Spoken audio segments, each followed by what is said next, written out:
प्रदेश में लगातार बढ़ते महिला अपराध, जिस तरह से उत्तर प्रदेश की योगी सरकार ने अपने एजेंडे और घोषणा पत्र में दावा किया था कि महिला को सुरक्षित रखने के लिए वो हर संभव प्रयास करेंगे और कई व्यवस्थाएं लाएंगे, जहां पर इस पे जनता ने भी उन्हें भरपूर सहयोग दिया और प्रदेश में योगी सरकार यानी यूं कहें बीजेपी की सरकार बनी।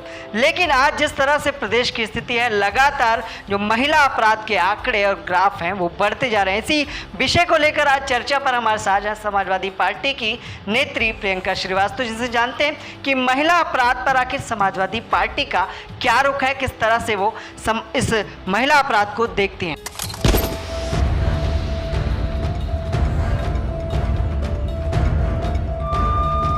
नमस्कार, मैं आपको बता दूं, देश के पूर्व प्रधानमंत्री श्री अटल बिहारी वाजपेयी और पीएम मोदी हमेशा अपने भाषणों में डॉक्टर राम मनोहर लोहिया जी की बातें करते हैं।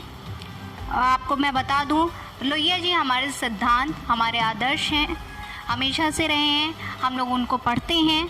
जहाँ तक हम समाजवादी उनको फॉलो करते हैं। उनकी हमेशा उन्होंने कहा है कि महिलाएं अपनी गरिमा और आज़ादी चाहती हैं।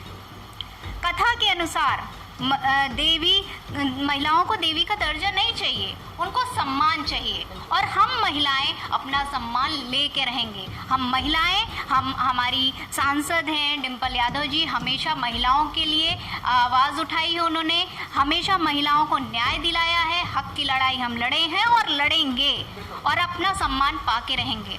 लगातार जिस तरीके से महिलाओं के साथ आए दिन हत्या, अपहरण, दुष्कर्म हो रहा है, आप हमेशा डेली आप न्यूज़पेपर में पढ़िए, आप टीवी न्यूज़ में देखिए, जिस तरीके से हर दिन इस तरह की वारदात होती रहती है।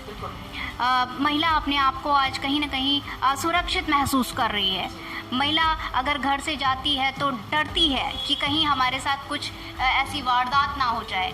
मैं खुद एक महिला हूँ और आज भी मैं इस जगह पे हूँ। मैं खुद एक अधिवक्ता हूँ, उसके बाद भी कहीं ना कहीं आज मैं अपने आप को भी असुरक्षित महसूस कर रही हूँ कि कहीं अगले ही पल हमारी हत्या न करा दी जाए।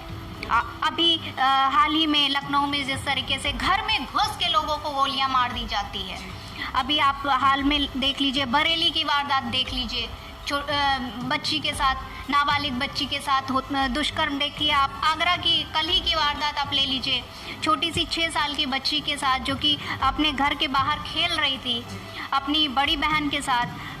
6 बजे शाम को 6-7 बजे के आसपास वो खेल रही थी और अपराधी था जिसने इतनी छोटी सी बच्ची के साथ, मतलब उनको शर्म भी नहीं आती, घिन भी नहीं आती कि मेरी खुद की बहन होती है, अगर उसकी खुद की बहन होती तो क्या ये उसने महसूस नहीं किया? क्या वो जानवर है? किस तरीके के लोग हैं दुनिया में, बताइए। वो बच्ची बाहर, मासूम सी बच्ची खेल रही थी और उसकी बड़ी बहन को उसने 100 की नोट दिखा के उसको इशारा किया कि आप हमारे साथ चलो। वो लड़की डर के मारे सहम सी गई और वो डर की वजह से अपने घर के अंदर चली गई। लेकिन वो छोटी 6 साल की बच्ची, वहीं मासूम बच्ची वहीं पे खड़ी थी और उसने बहला फुसला के उस बच्ची को वो लेके गया और छत पे ले जाके उसके साथ दुष्कर्म किया। उसके साथ मतलब एक बच्ची, उस बच्ची के ऊपर, मैं एक महिला होने के नाते मैं उस दर्द को महसूस कर रही हूँ कि उस बच्ची के ऊपर क्या बीता होगा।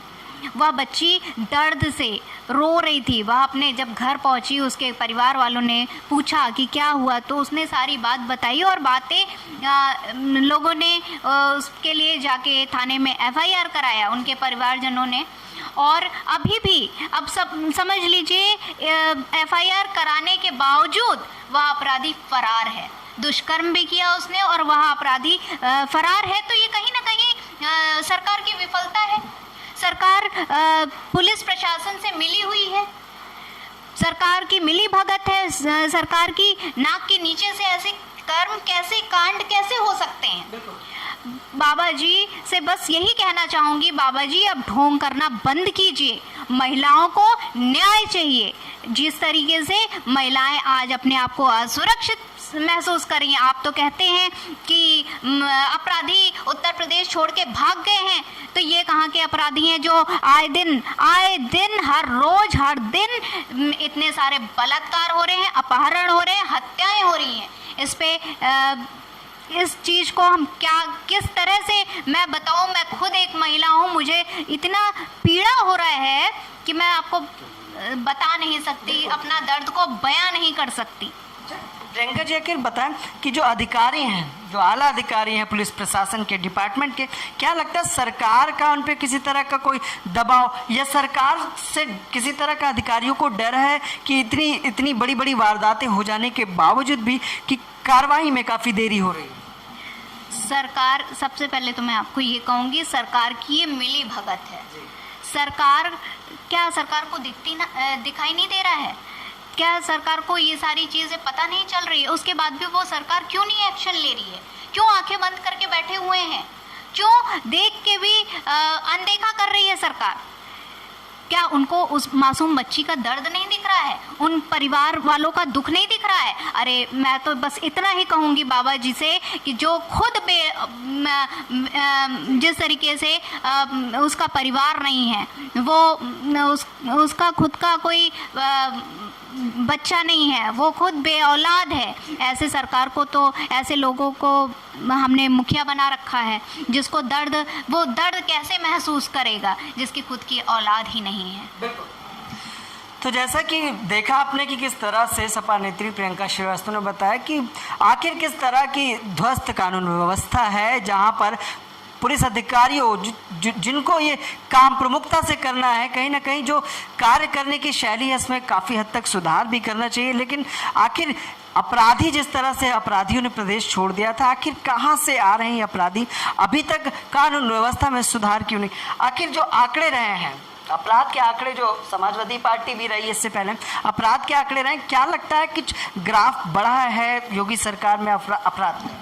बिल्कुल बढ़ा हुआ है। हमारी सरकार में इतनी सुविधाएं दी गई थी। महिला सुरक्षा की बात आप अभी बाबा जी को ले लीजिए, आप बात करते हो बेटी बढ़ाओ और बेटी पढ़ाओ की। बेटी आज सुरक्षित ही नहीं है तो बेटी पढ़ेगी कैसे? पहली बात। दूसरी चीज़, आप एंटी रोमियो, कहाँ गया बाबा जी आपका एंटी रोमियो?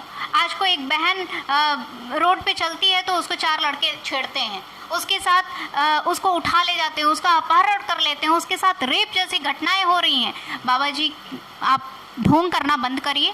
मैं तो बस यही कहूँगी, आप ढोंग करना बंद कर दीजिए। बहुत आपने ढोंग कर लिया, बहुत ऐसे बेगुनाहों की जान जा चुकी है। और बाबा जी, आप एक संत हो, आप महिला का सम्मान कर सकते हो, लेकिन आप महिला को न्याय नहीं दिला रहे हैं। आप महिला को न्याय दिलाइए। महिला अपना न्याय चाहती है, अपना सम्मान चाहती है। एक महिला होने के नाते मैं खुद इस चीज़ के लिए आपसे निवेदन कर रही हूँ। बिल्कुल, ठीक है। तो ये थी हमारे साथ समाजवादी पार्टी की नेत्री प्रियंका श्रीवास्तव, जिन्होंने बताया कि आखिर प्रदेश सरकार में कानून व्यवस्था का हाल क्या है। फिर मिलेंगे किसी खास मुद्दे के साथ, किसी खास विषय के साथ। नमस्कार।